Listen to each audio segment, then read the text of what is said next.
Hello my dear friends, you're in the Military Summary channel, and in this video we're going to discuss the most important events that took place during the previous 12 hours. We have lots of very interesting updates, so let's start.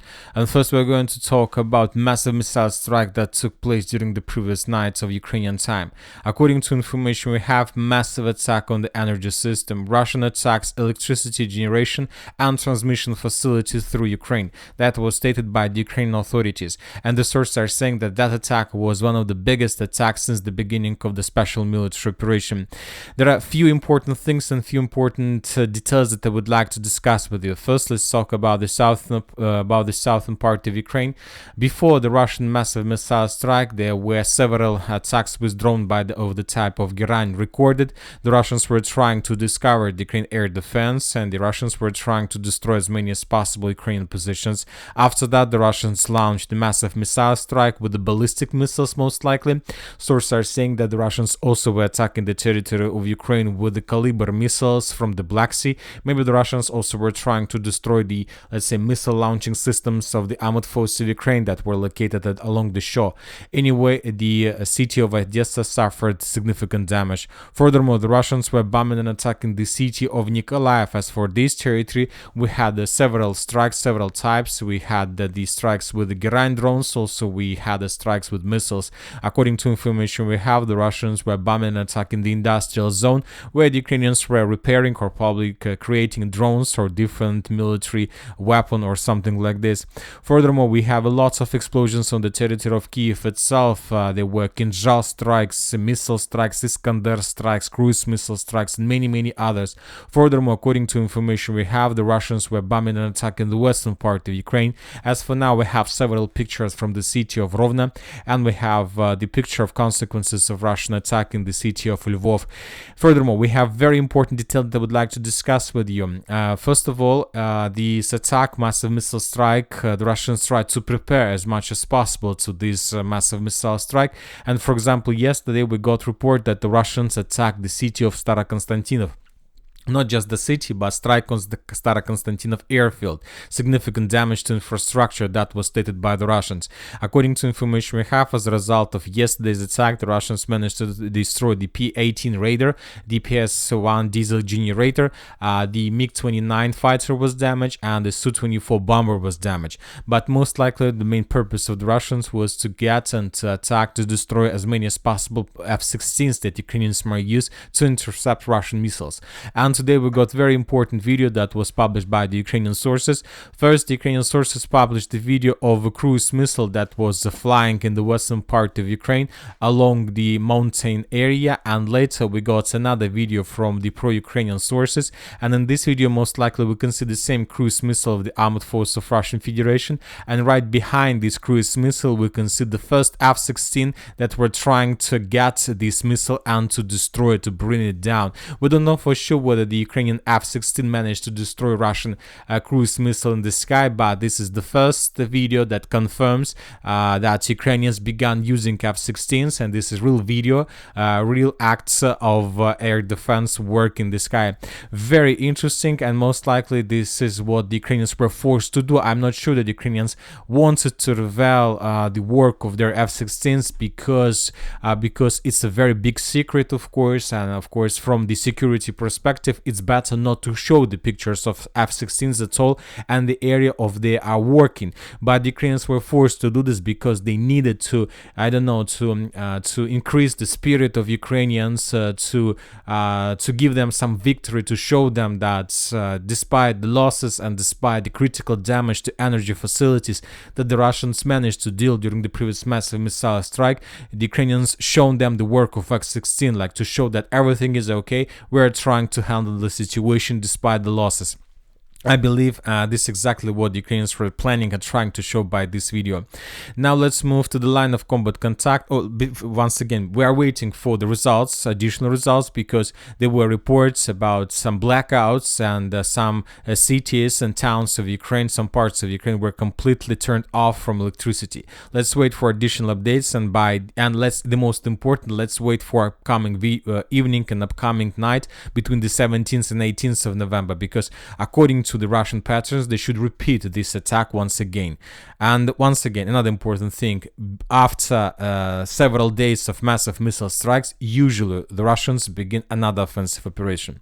Now let's move to the line of combat contact, and first we're going to discuss the situation in the Zaporizhzhia direction. Very weird and interesting things are coming exactly from this area. Just yesterday, the Ministry of Defense of Russian Federation reported that as a result of clashes, the Russians managed to establish complete control over the settlement by the name of Makarovka. The first reports and the first updates that the Russians secured the territory of the village we got several days ago, and we've been keeping the village of Makarovka for a week or two as a gray zone. So we had lots of updates in the past about the Russian control over this territory, but without any geolocation confirmation.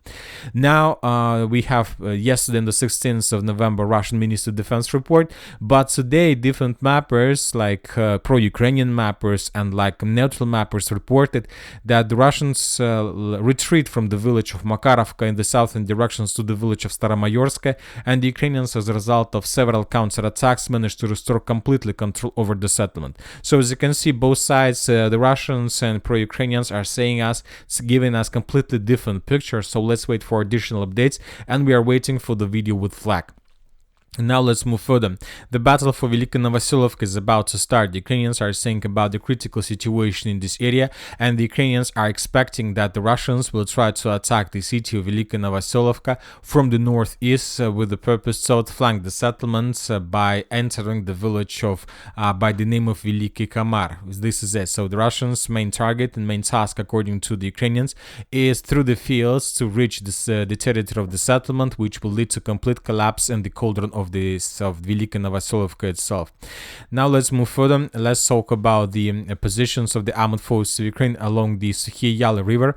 Today we got report from neutral mappers that the Russians managed to secure the stronghold for 50%. So as you can see, there is a very powerful stronghold, this one, which is very important. This is the base of the Ukrainian defense of this artillery pocket. So the Russians, as we can see, began storming operation in this area, and they managed to secure this stronghold for 50%. As for the village of Uspenovka, there are still very heavy clashes, but the Russians still haven't managed to secure this territory. Now let's move further. In the northern direction of the city of Kurakhove, we got report that the Russians managed to secure the village of Novosilka. As we can see, the Russians are advancing in the western direction. Most likely today, we're going to start receiving first updates from the village of Berestki. The Russians are going to attack the territory of this settlement from two directions, from the southeast and from the northeast as well. So we have different mappers that confirm this. Both pro-Ukrainian neutral mappers reported about the Russians that managed to enter the outskirts of the settlement. If the Ukrainians lose the village of Berestki, then of course the next target of the Russians is to enter and to attack the village of Stary Terny and to attack the Ukrainians that are located in Sontsovka, that are located in the village of Sontsovka from behind. This will allow the Russians to close the northern wall of the Kurakhove cauldron. Now let's move further to Novoalexeyevka. We have additional report that during the previous 24 hours, the Russians managed to improve their positions further in the western direction, and according to different mappers, the Russians managed to capture 3 more strongholds in this dense network of the fortifications. Currently, the Russians control around 70% of this dense network, or this complex network of the fortifications, and the Russians are moving further in the west. After the Russians take under control the 3 more strongholds in the same direction, then the Russians will be able to attack the village of Slavyanka from the north and to begin movements along these roads in the direction of the village by the name of Andreevka. So using these roads of attack, trying to increase the encirclement of the Ukrainians that are currently located in the Kurakhove direction. Obviously, this is going to happen very soon. We got reports and additional confirmations also by Deep State that the Russians indeed managed to establish complete control over the village by the name of Grigorovka. I'll remind you that just yesterday the Ministry of Defense and the Russian sources published the video of how they managed to take under control this settlement. We have the Russian soldiers that were moving in the most western part of the settlement, and a little bit later the Ministry of Defense of Russian Federation also confirmed this information. Now let's move further and let's talk about the city of Toretsk and the Toretsk agglomeration, where we can see very heavy, very difficult clashes, heavy clashes between the Russians and the Ukrainians. The map was changed once again.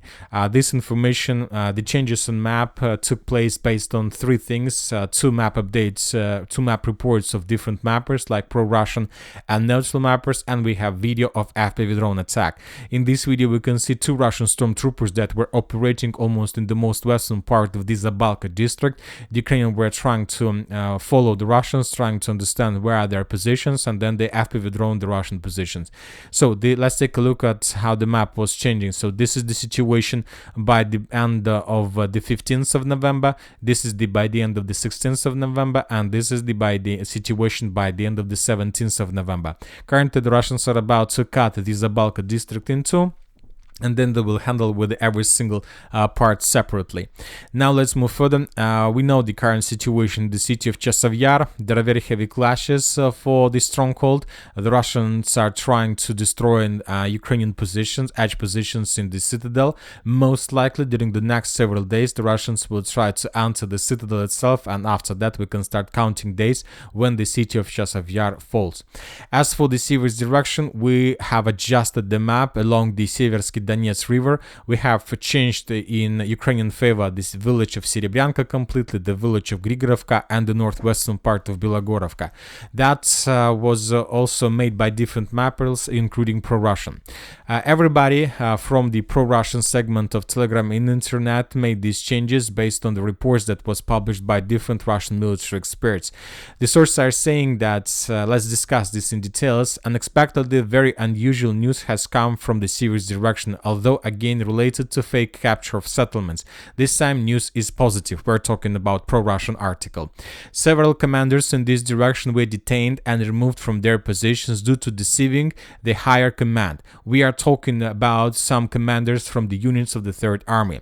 Some were detained and arrested, some were suspended and transferred to lower positions. The event affected several brigade and battalion commanders. As we wrote, this was expressed in the capture exclusively on the internet through friendly bloggers and military correspondents of Serebryanka, Grigorovka, Belogorovka and Verkhnekamenskaya, as well as apparently Velyka. So once again, we've been discussing this situation for a very long period of time, and according to Lai and according to different Russian generals and commanders, all this territory that is located to the right of this red line was captured by the Russians during 2024, but most of updates about the village of Velyka, Verkhnekamenskaya, Serebryanka, Grigorovka and Belogorovka were just fake news. I don't know what was the real purpose of those news. It's like probably very big problem in the between the commanders of this direction, but as you can see, according to the post, a lot of officers, a lot of generals were arrested, and now we have adjusted the map to the real situation on the ground. Most likely this direction is waiting for additional changes, and we'll see what is going to be next. As for the southern Kupiansk direction, there are very heavy clashes. The Russians are bombing and attacking the Ukrainian positions, preparing the foothold before further advances. The Russians are about to finish the battle for the left bank of the Zherebets river and to finish the battle for three settlements: Tarsko, Yampolovka and Terny. As for this northern Kupiansk direction, there are very heavy clashes on the territory of the northern Kupiansk. The Russians are introducing more and more forces. Today we start receiving different updates from different mappers, but as for now, almost every single mapper show his own picture. Some of the mappers are showing the entire northern part under control. Some of them are showing under control just this industrial zone. Some shows control over some places in this part of the Kupiansk, of the city of Kupiansk. As for now, it's very difficult to understand the exact line of combat contact, but I believe that in a day or in a two we're going to receive the real picture, and we're going to start receiving additional geolocations on the ground, and we're going to make adjustments in this or that favor. As for the Sudzha direction, as we can see, the Russians stopped any attempts to attack the Ukrainian positions. The third counter-offensive stopped without bringing any results or any, let's say, additional progress on the ground. The Ukrainian sources and the Russian sources published the video of consequences of Russian missile strikes on the bases and the temporary deployments point of the armored forces of Ukraine, a little bit in the southwestern direction from the Sudzha direction. I'll remind you that since the beginning of November, when the Russians began the third counteroffensive, the Ukrainians were forced to concentrate a significant number of forces in this block, and the Russians managed to discover all those forces, and since the beginning of November, the Russians were attacking this territory with lots of Iskanders. There were some cases in events when the Russians attacked the same place with 4 Iskanders in a row. For example, this is the video that was published on the 4th of November. 4 Iskander missiles attacked the same place, and Ukraine suffered significant losses. And today, as you can see, we started receiving first videos that confirm and show us the consequences of those attacks.